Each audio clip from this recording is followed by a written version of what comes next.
Hi. ഞാനിന്ന് പറയാൻ പോകുന്ന ടോപ്പിക്ക് അനുതാപം, പശ്ചാത്താപം അതിനെക്കുറിച്ചാട്ടോ.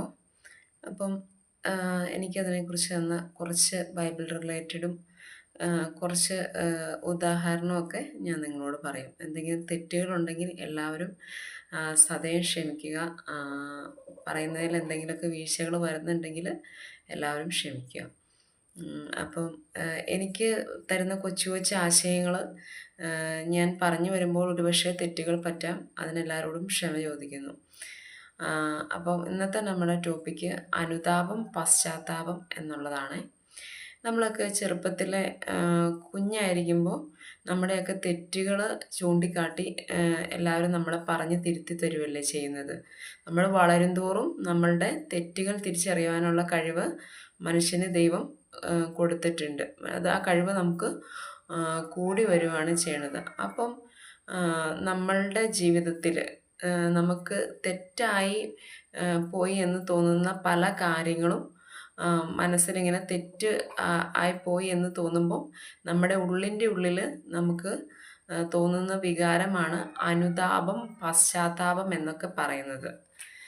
ഈ അനുതാപം, പശ്ചാത്താപം എന്നതിനെക്കുറിച്ചൊക്കെ ബൈബിളിൽ 2-3 ഭാഗത്ത് പ്രതിപാദിച്ചിട്ടുണ്ട്. അത് ഏതൊക്കെയാണെന്നുള്ളത് ഞാൻ പറയാം.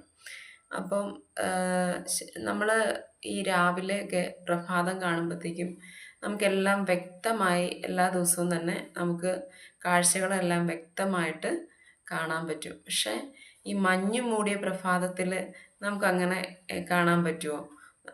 എല്ലാം നമ്മുടെ കൺമുന്നിൽ തന്നെയുണ്ട്. പക്ഷേ നമുക്ക് മഞ്ഞിലൊന്നും വ്യക്തമായി കാണാൻ പറ്റില്ല.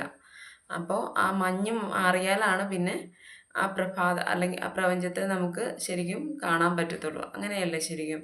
നമ്മളങ്ങനെ രാവിലെയൊക്കെ എണീറ്റ് മഞ്ഞുള്ള പ്രഭാതങ്ങളൊക്കെ കാണുമ്പോഴത്തേക്കും, മൂടൽമഞ്ഞ് വീഴുമ്പോഴത്തേക്കും നമുക്ക് കാണാൻ കഴിയില്ലല്ലോ.